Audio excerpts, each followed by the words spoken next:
Hello, I'm Bill Martin, and I'd like to welcome you to On the Banks. On the Banks is a podcast of the fraternity where we meet brothers, hear their stories, and celebrate the shared values of Phi Gamma Delta. Our guest for this segment is AJ Catoline, NYU, class of 1992. AJ lives in Los Angeles, where he is a picture editor in television and documentary film. Currently, he is an editor on the Ted Lasso series, streaming on Apple TV+. He also is a former chapter president, which will be the significance of which we'll discuss a little bit later in our conversation. So AJ, thank you for being with us today. Thanks so much, Bill. It's great to see you. Thanks for doing the Phi Gamma podcast. Great to reconnect with the Fiji world out there. There you go. Say, before we delve into your work in film, which is going to kind of be the major focus of our conversation today, talk about how you became a Fiji at NYU. Oh yeah, absolutely. Well, I grew up in Massachusetts, and I had always been interested, as a kid in, I guess as a kid you have wild dreams. What do you want to do when you grow up? Even though we're still figuring that all out. But I was always into like acting, and I loved movies and loved TV, and so I got involved with my school theater and singing as a kid. I played Sancho Panza in Man of La Mancha. So I always had a flair for doing things creative and entertainment, and I was always interested in Hollywood, and in New York was the sort of the next closest thing. And I love cities. My father traveled a lot for his work, and he'd always take me on his business trips. He took me to Italy, and I was in Paris with him. And so I just had an affinity for cities, and I guess, and because we lived outside of Boston, but then when I wanted to kind of go away for college and not be too close to home. So I discovered New York City as a teenager. And I went there probably the first time when I was about 16 or 17, and I really loved the city. And I said, this feels good. And I discovered NYU, where they had a great program there for film and TV, and it just felt like a right fit. And they welcomed me in, and so I went to the Tisch School of the Arts at NYU. And you don't always plan these things, I guess. And I got there, and I said, oh my goodness, this is just a massive city. It's insane. How am I going to meet anybody here? And NYU did a good job to have a sort of that college feel to it, but it's still you felt like you were just a small part in the giant ocean that is Manhattan. And I was walking around the campus in those early late August, early September days, and I encountered this really cute brownstone building. It was 3 stories, and there was just some great music coming from there, and a bunch of Fiji brothers all wearing the same shirts, and I was like, why are these people wearing these purple shirts? It just felt like it was a great group of people, and that I think that struck me immediately, was the community angle of it. Yeah, they were throwing some fun parties, and I loved that. But New York City was always a party, so it wasn't so much that attracted me, even though that was amazing. But I just liked that everyone lived together in this house, and it just felt like a group, like a community, which I always liked, because that was important to me when I did these projects, like the school plays and activities. We were together as a tight-knit group, an ensemble of people. And so I really resonated with some very friendly brothers who I'm still friends with today. In fact, just 2 nights ago, I saw a Fiji brother who I went to school with, and he was like one of the first people I met, and at this party that he welcomed me in, and I said, you guys are just so friendly, and I love this. I'm looking for these types of friends. And I remember he said to me, he's like, you're Fiji now. And he had a British accent to him. You're Fiji now, mate. And he was from England at NYU. And so that's what really stuck with me, was the community, and that's something I still search for in my life. Yes, I stayed there. Yeah, I stayed there for 4 years. I got in, and a lot of people move around schools, but I really felt at home at NYU, and I stayed and got very involved in the chapter and all that they did. Yeah. You referred to the chapter house, and for our viewers and brothers watching and listening, the NYU chapter house at the time was floors 2, 3, and 4 of the coffee shop on the corner. Yeah, on West 4th Street, just blocks from Washington Square Park, and that was just such a rare thing. Yeah, that's it's still there, but it's not. Yeah, for long story that we don't have to necessarily go into, but it's NYU is very protective of its of what they do with all their buildings and their real estate, and for a fraternity house to have that much real estate in the middle of New York City, it really stood out, and it was special, and everyone knew that we were special to have that type of space. So I was blessed to be a part of that for at least 3 years, and when I still go back and walk around New York City, I look fondly on the New Epsilon chapter house. Yes. Yeah.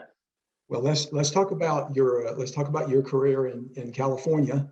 Over the last 100 years or so, an untold number of people have gone to Los Angeles and Hollywood, expecting to find their dreams fulfilled in the film industry, and probably the majority of them have not been successful in achieving those dreams. So how have you been able to make a career in the film industry? I would say be patient a lot. I've had a lot of amazing mentors I'm so grateful for. And, they always told me, I think the most common piece of advice I was getting was, stick with it. Stick with it. People want, instant results. And I just don't think anything in life works that way. And so when I came out to LA, I got actually involved with another university out here. I went to USC and got involved in their master's program, just so I still had a connection to, academics and a program, and that helped me. And I met a lot of friends and people who were professional in the business through USC. And it was actually when, the technology was changing in the world of film. And this was about, early mid 90s. And when I was at NYU and just discovering filmmaking tools, we were using, old-fashioned, tape cassettes. We were cutting things on tape to tape, and it was very slow and cumbersome. But I had my eyes open. I think it was my senior year at NYU, when they finally let you, you go through all those years in college. They finally let you touch the equipment in your last year. You have to earn that trust. And so when they let me in to use some of that equipment, I was so amazed at the craft of editing. It was writing with picture and sound, and I'd always wanted to be a writer. And as I said, I probably realized, maybe acting, wasn't. I realized a while back it wasn't the right way to go. But I loved writing, and I loved, maybe I could make a movie as a director or as a cameraman. But I think it was editing that I discovered, when you can put shots together and add music, and how that can just tell such an impactful story. That was really opened my eyes. So when I went to USC, at the time, the technology was getting better, and they just then started editing on computers.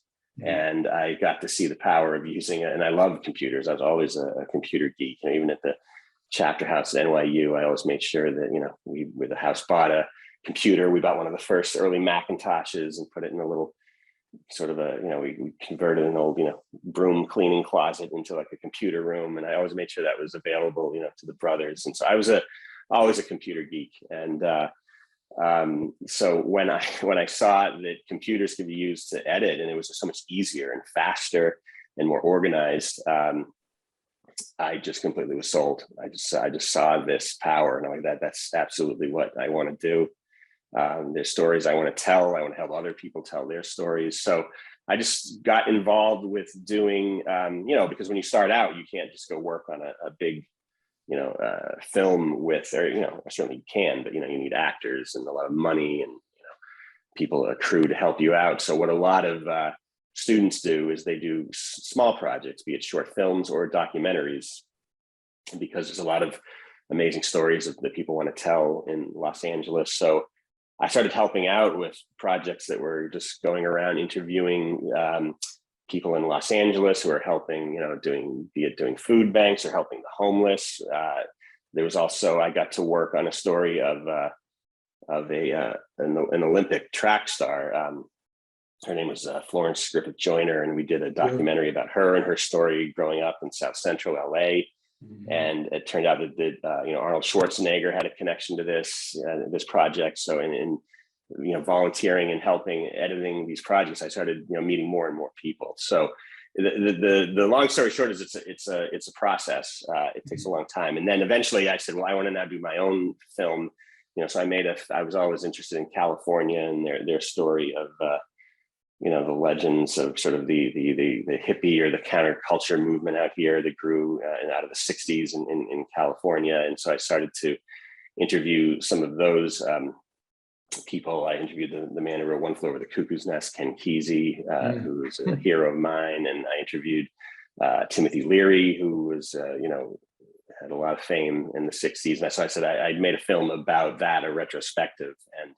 And it ended up being called Timothy Leary's Last Trip. And people saw that, and it went to a film festival. And the point is that people saw my talents to edit through all of these projects. That one was my most successful earlier one.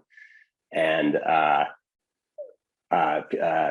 people started to say, well, we want to hire you to do this. And so I started doing some small projects, and then it turned into television. I was hired to do TV. And then one day MTV, the producer that I worked with who went to NYU, called me and said, come work with us at MTV. And I got to work on some early shows like the Tom Green Show, which was really a goofball comedy, and reminded me of, sort of the pranks that the brothers would play on each other, and I feel I'm perfect for this. You want to do a show about, pranks and doing ridiculous things that Tom Green did. Absolutely. Being a Fiji, I know all about that. So I started working on shows, and it just grew into doing a lot of reality television. I've done my share of what we call train wreck television. I worked on shows like Rock of Love, that show where you had all these women vying to, go on a date with the Bret Michaels. I did the same genre of it with Flavor Flav, called Flavor of Love. I didn't necessarily choose the subjects. I definitely worked on some ridiculous, I said that to a friend the other day. He's like, wow, you really deserve working on a really awesome love show like Ted Lasso, because you slogged through a lot of lousy crap television to get there. But it certainly paid people. It's the skills are the same no matter what it is, your storytelling. And so, and eventually, people, I found a love for telling comedy, and it just slowly worked up. And I've been editing for about 20 years, and I know other people have done it faster. And there's some people who sort of strike success earlier in their career. But I think with me, it was just sort of a slow and steady, communicating with others and networking and staying in touch. And so, yeah, a long answer to your question, but that's how it happened.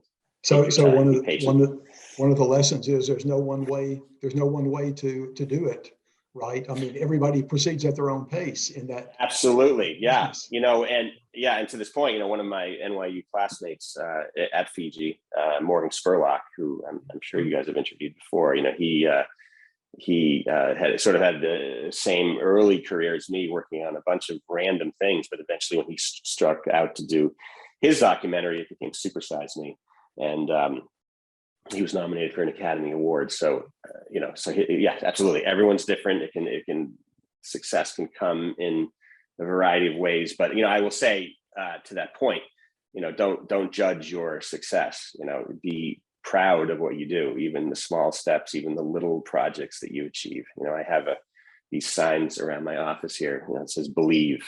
Ted Lasso. That's his motto. Believe in yourself and what you do, and be proud of it. And because even if it's if it takes you 20 years to get somewhere, or it takes you 3, everyone has a different journey. Yeah. Yeah. Well, expand a little bit on the role of the editor and why it's important. What value does the editor bring to the project, and a little bit about how you go about it. I'm sure there's technological aspects of it that we wouldn't understand in a brief tutorial, but just kind of what you do and why it's important, the value you add. Thank you, Bill, for asking that question. All editors right now are loving that you're asking that, because what do we do? I have friends and family who still have no clue. They're like, what exactly does an editor do? I mean, you watch film and TV, and if we're doing our jobs, you don't want to notice a thing of what we do. You want to think that they turned that camera on and said, action, and then just the scene happened like that. The car chased the cops and robbers down the road and just flipped an explosion. Well, that just all happened. So what an editor does is it's called an invisible art for a reason. Again, if we're doing our jobs, you're not noticing it. It's like magic in many ways, but we're telling a story with picture and sound, and we're putting the best performances. When an actor does do these lines, they do 3, 5, 8 takes. The bigger budget shows, the more the takes. We as editors love having more takes. It gives us more options, but we put the best of each sentence together in each shot, and each sometimes we're putting just using bits of just words to make a word or a phrase sound better, and we just give the actor the best of their moment. So it's storytelling. It's also writing. They say that every movie is written 3 times. It's written by the writer initially, the idea, and then that's the script, and then they go shoot that script, and then as they're shooting, they realize, oh, this line doesn't work, or this scene needs to be shorter or longer, or start later. So there's a rewriting going on the set. And then the final rewrite is the editor working with the director and the producer in the room to say, well, I know you shot it this way, but is there another way that we could do it? Mm-hmm. And we come up with amazing ideas that were never thought of by the actors, the directors, the writer. And working with someone like Jason Sudeikis, who was Ted Lasso, he created the show, he writes a lot of the show. It's so much him, his heart and soul is everything. And then even he's amazed when he works with me. He's like, oh my God, I never thought of that. And it's great to see his eyes light up. And, oftentimes it's a collaborative idea. It's not all me. It's like we're talking back and forth, and we come up with something. And then that's when the magic just gets better and keeps exceeding expectations. So specifically, I'm a picture editor. They call it that. It's a little misleading. You'd think we only work with picture. That's not true. We do work with sound, and we do cut music, but we are sort of the main editor, and we kind of spin off to a whole team that supports us. We have a great sound team, sound editors and sound mixers, especially on a show like Ted Lasso. It's filled with crowd scenes and a lot of big sound design at those soccer games, and we work with music editors. So we are very much at the center of it. It's like being, at the center, sort of directing traffic. It's a very fun job. Sure, that's great. Mm-hmm. So how did you get the job on Ted Lasso? I had, well, again, it goes back to my mentors. And I say this, appreciate your mentors. To give you the quick answer, I had met some editors that, believed in me. There's that word again, and said, you need to be doing some really good things. So let's maybe introduce you to some people who can help get you some work. They introduced me to an agent who agreed to represent me. He started getting me some better work. I worked on and I say better, meaning a step up from the sort of the Rock of Love days. But he got me a job working on a show called Brockmire, which was on IFC a few years ago with Hank Azaria, which was another sports comedy. So maybe because of that, they saw I had the ability to do sports comedy. But he introduced me to this producer one day who is my boss. His name's Kip Kroger.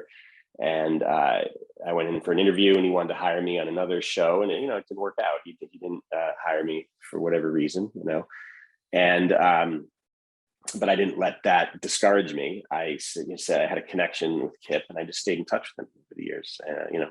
Email. I would see projects he was working on. I would reach out to him, congratulate him on his work, just stay in touch. And then I read one day in the online, about this show that was coming out with Jason Sudeikis, and Kip was involved as the producer of post-production, meaning his job to hire all the editors and the sound. And I just called him up, and he said, well, I think they're going to pick, maybe they'll have some editors in mind, but this is an opportunity, I'll consider you. And so he did call me, and he said, hey, that job is open, and I'd like to interview for it. And what he said with me stuck with me. He said, everyone tells me that you're a great guy, that you're a good person to work with, is what he said. And that really made me feel good. Sure. And I think that was just from the community, from just staying in touch with all these editors, that he had a lot of people to go get references on. And so, because we're a tight knit community here, much like a fraternity or a sorority. And so we all know each other. And I think that helped out. Of course, I joke with him, like, if you knew that Ted Lasso was going to win all these awards and be such a hit, would you have like gone and interviewed, 100 editors and had a really strong interview? Because he kind of almost felt like he just gave me the job from our connections and listening to my references. And he laughed. He's like, no, you were perfect for it. But looking back, we had no idea as the story. I had no idea that Ted Lasso, and neither did he. None of us knew that it was going to be this much of a hit. It was on a new network, Apple Television. We didn't know what that was. And so again, it shows you that at any moment things can get good. Right. So believe. Right. Yeah. Well, and this year, Ted Lasso has earned an amazing number of awards, Emmys, Golden Globes, Critics' Choice, and others. That includes your Creative Arts Emmy for picture editing, which I think is over your right there. shoulder. There it is. Yeah. I mean, I can, look, I'll show it off. Why not? Since we're on a podcast and we're doing video, there it is. So brothers and viewers, this is what an Emmy looks like up close. That's right. That's right. There it is. Really pretty. And they haven't sent me the plaque for it yet. The plaque screws on down here. So I'm waiting for that along with everybody else. But yeah, it's absolute amazing thing to have in my office. And so I'm just super proud. So what has it been like to be a part of that team that has enjoyed that kind of recognition and success? Oh, it just feels great. I'm just so grateful to work with this amazing group. I have another amazing co-editor that I work with, Melissa McCoy. We just have a tight-knit group that has just appreciated everyone and just wanted to get together and work together. And of course, this cast is amazing, and I'm just blessed to, just so privileged to work with Jason Sudeikis and cut the amazing performance of this cast, and Bill Lawrence, who created Scrubs and is our head producer. I'm always learning on the job. I'm always asking questions and finding out how to do things better. And again, we are a fraternity of men and women who come together to just support each other. And I think that's just because you work on these shows and get really close with people. Yes. It's kind of like going to college. You're really close to people for either 4 years or, by the time we're done with Ted Lasso, it'll be about 3 years, because we're about to start season 3. So it's like a collegiate experience. You just get real tight with people and spend, almost every day with them, definitely every day with them. And so that's something that I've always recognized. I think, to tie this back to Fiji, I learned that at a early impressionable age of 18, 19, and 20, being in that house just with all these brothers and just getting very close with people and working with them and saying, hey, we got to get through these problems together as a team. And how do we do that? And the show is very much about that. Ted Lasso is a show about teamwork as well. Right, exactly. So along that line, what is it about the show now that it's enjoying the success that you didn't really anticipate? What is it about the show that makes it so popular and successful? Well, that's a great question, because if everyone knew that, then you'd think that Hollywood would make more of these shows. Yeah. But what I've heard from people, and I feel this too, because it was the right show during the pandemic. Absolutely. And I felt that working on it, because I had this connection to this very emotional material. But to everyone out there, it just, at a time when we're just so cynical in so much of what we do in our daily life and certainly in our country and our politics, and just with the way people don't often take the time out to appreciate others and, see them and say, thank you, I see you, I appreciate you. And, if we are going to run into tension, which is always going to happen, or challenges.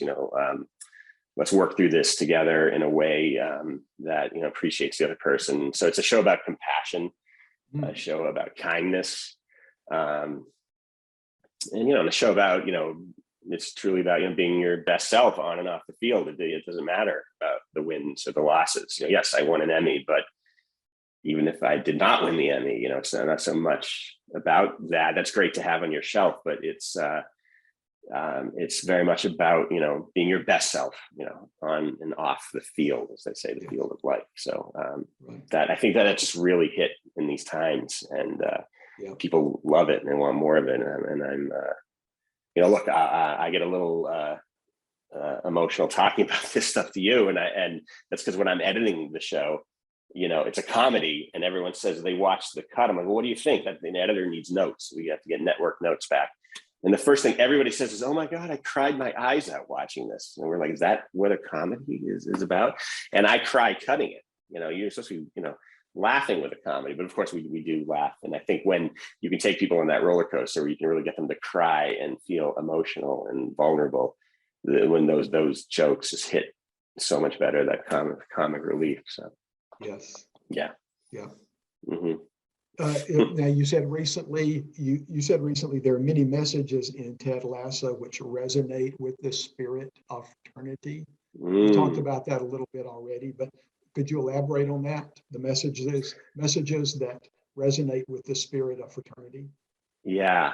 Oh, there's so much in Ted Lasso about teamwork and supporting your team.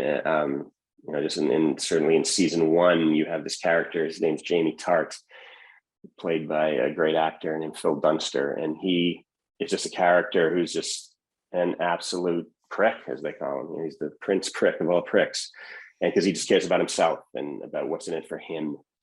And slowly, as the season goes on, he realizes. Ted says to him, it's important that you realize that, you're not just the best. He's a great, and then the flip side is he's just the best player on the team. So that's why he thinks about himself. He's just a great player, and he's always scoring the goals. And Ted's like, don't just think about yourself. Just think that you're 1 in 11, a team of 11. And so he's very, rude to a lot of people in the first season. And then by the end of it, Ted keeps saying, the soccer is a game about passing the ball. And, you can't just always try to score the goal yourself, pass it to your teammates. And he's like, but I don't, my teammates are not as good as me. But by the very end episode, not to spoil it for those who haven't seen it, but it's a very critical moment where our soccer team that Ted coaches, AFC Richmond, loses the game because Jamie switches to another team. And at the very last moment, he passes the ball to another player. And that's how the goal is scored that makes them lose. So he finally learns at the end to play like a teammate, but it works against Ted Lasso and his advice. So, and then of course and he's talking to him. There's a great scene in there where we spoof a speech by the basketball player Allen Iverson, where he's like, it's about practice. Practice with your team is just as important, as the game. It's not about the game; it's about practice. And Ted keeps repeating this over and over again. So it's just great messages of the team coming together. And I think cutting the show, it's an ensemble cast.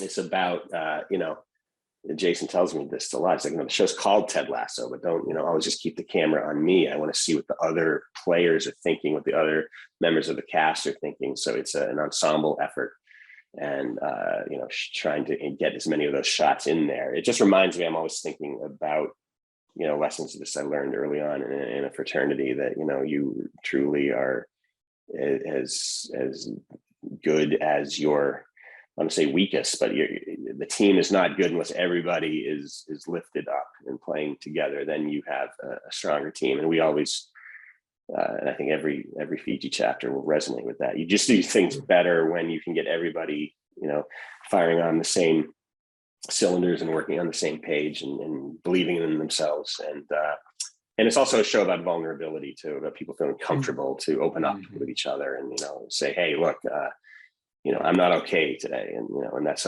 okay. You have to hide that. You can share it with your fraternity brother or your friend or your coworker or your teammate, and if you have that good relationship, they'll help you through that moment. Sure, neat, Mm-hmm. very good. Mm-hmm. Tell us about one other project in your career, some other project in your career that you're especially proud of. Well, it would be something, again, really small and that probably nobody's seen.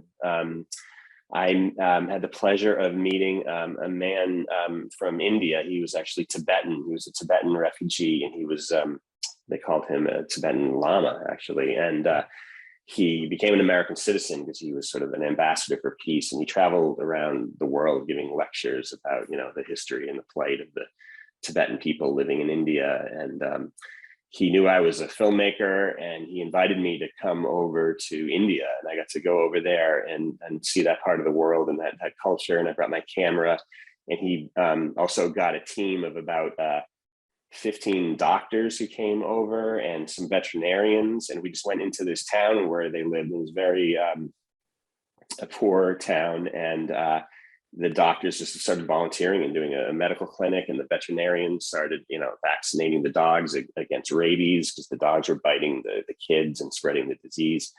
And so I just went over and volunteered for about 2 weeks, almost 3 weeks. And it just was a very life-changing, eye-opening experience. Mm-hmm. And I made a documentary film about that. And I put it out there so he could use it to raise money for his foundation. And so I felt like I was, using my skills to give back, so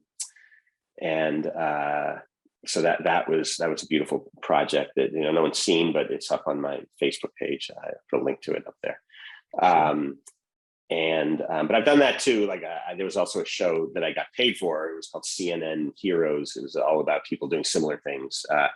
It wasn't a story about necessarily fame or kind of fortune or things that Hollywood loves to do stories about. It's just about people being their best selves and helping others. So I love doing those kind of projects. Yeah, absolutely. Yes. Back to Phi Gamma Delta. You are, I added up, you are one of only 103 brothers in Phi Gamma Delta. Mm-hmm. You had the experience of accepting the Cheney Cup as president of the most outstanding chapter in the fraternity. Wow. Okay. So that's a fairly exclusive group. Yeah. The 1991 Fiji Academy, you're there as president of New Epsilon. When the New Epsilon chapter was announced as the winner of the Cheney Cup, what was your reaction? Oh my goodness. Well, I'll tell you that night probably prepared me for the Emmy Awards when they actually call your name. So when they called New Epsilon, New York University, and when they called my name at the Emmys, I'm like, I've been through this before somewhere. It's just a feeling of, oh my God, I can't believe that this is happening. It's just, the blood drains from your face and you have to like rise to your feet, and just so you're showered with love in the room of applause and people hugging you. And I still have that photo somewhere of someone snapped at the moment where we all just stood up and we're just like, whoa, in shock. And we got up there and accepted that award, and just felt really just and of course afterwards, all the congratulations. Just, it's great to be honored for an achievement like that. And I do remember that fondly, but I would say to the chapters that it's a great competition, and it's wonderful to participate in that. And it's great that the fraternity gives that award, but whatever happens, it's, not about the wins or losses, know that you can go on and do well, even if you don't necessarily win. It's sort of the spirit of, we are, recognizing ourselves for this, that we feel we deserve it, and we're believing in ourselves. And if you don't, that's another great line in Ted Lasso. Sorry to throw all these slogans at you, but he says, be a goldfish. The goldfish is the animal on the earth, he says, with the shortest memory. That's a 10-second memory. So if something doesn't go right in there, if you don't get that award or that job or that project, just be in the moment, take a deep breath, and keep going onward and forward. So What were as you look back, if you can reach back there, what were 2 or 3 factors that you think were key in the chapter earning the Cheney, making it worthy of the Cheney Cup? What were two or three things that really worked, came together? And Sure. Well, I will say it had something to do with editing, maybe not in video and audio, but editing. We really worked hard to say, we're a different chapter. We're in the middle of New York City here. We have a lot of brothers that don't live with us because we had limited space. So we're a bit chapter that's a little different than everyone else. But we had a story to tell, and we believed in that story. And we said, we have to figure out a way to tell our story in a way that's visual and that's easy to read. So we spent a lot of time putting our report together to submit to the archons and have them look at it. And I just remember and again, this is when, we had that Macintosh in the house, and we put it to work. We used all the software we could to, design it, and to, it was a lot of, even cutting and pasting and creating graphics and photos and get the best photos. And so, yeah, we spent a lot of time putting the actual report together. And I remember being president, I felt like, because I had an interest in writing, I said, I want to lead this effort to make this great Cheney report. So I asked everybody in the house to kind of step up, and I was driving them crazy, like, oh, you got to submit this report or this photo. And it became like, because this is one extra thing to worry about when you got enough stuff going on at school. But we all helped out, and we put this great book together. And then we even, there was a friend who worked at a brother who worked at a printing shop,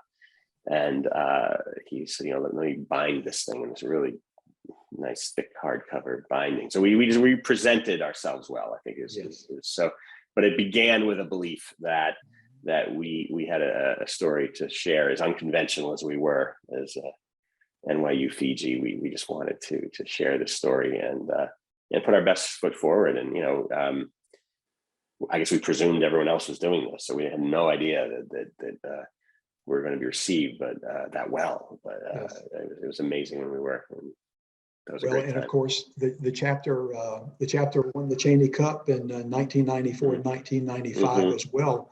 And through that period of time, I thought it was really special that Phi Gamma Delta's most outstanding chapter was at one of the most non-traditional fraternity environments in the country.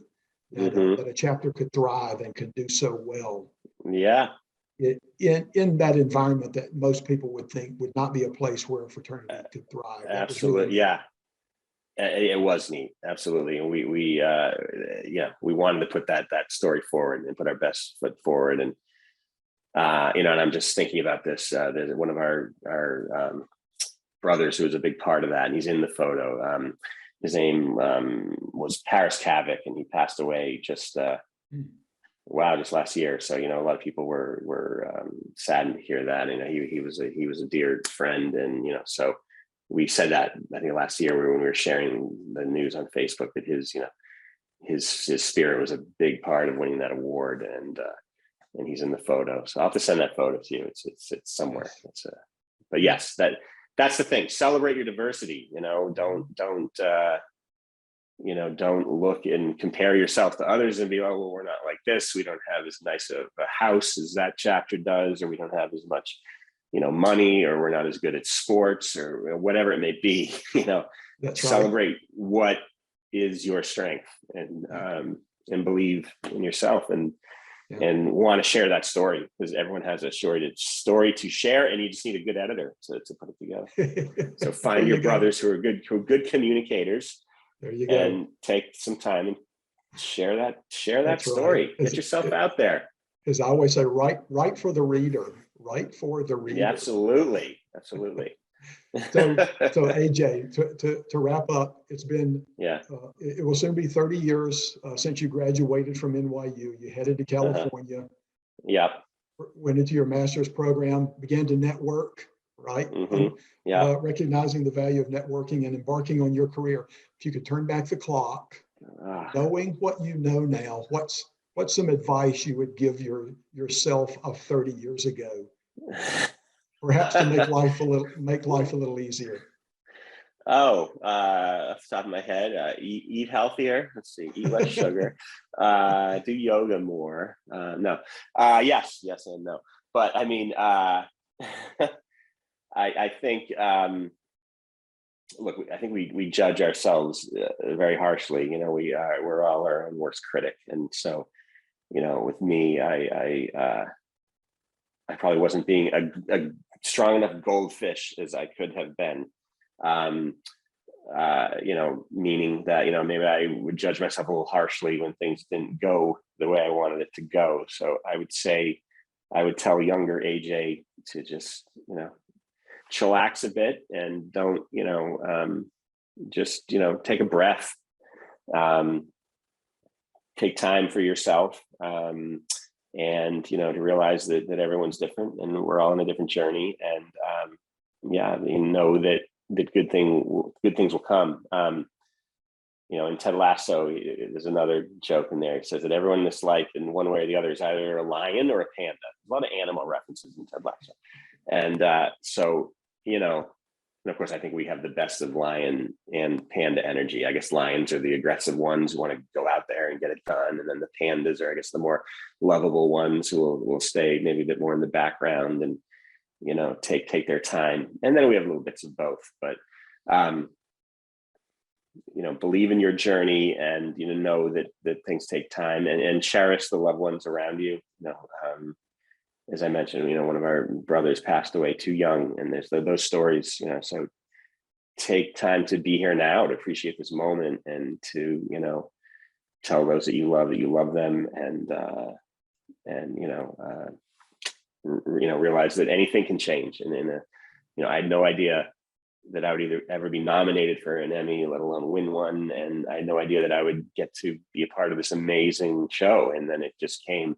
So, so manifest these things, you know, manifest your dreams, you know, be clear about your vision of what you want to do. And if you're a good person, as they say, if people can ask around about you and they say you're a good guy, chances are things will come to you if you have a touch of that lion to go out and grab them, and a touch of that panda to love yourself and others. Very good. Super. Yeah. Well, it's been a lot of fun visiting with you today. You too, congratulations on your success. Having known you when you were a chapter leader, Ben Robinson and I in particular really celebrate the success that we've seen you have.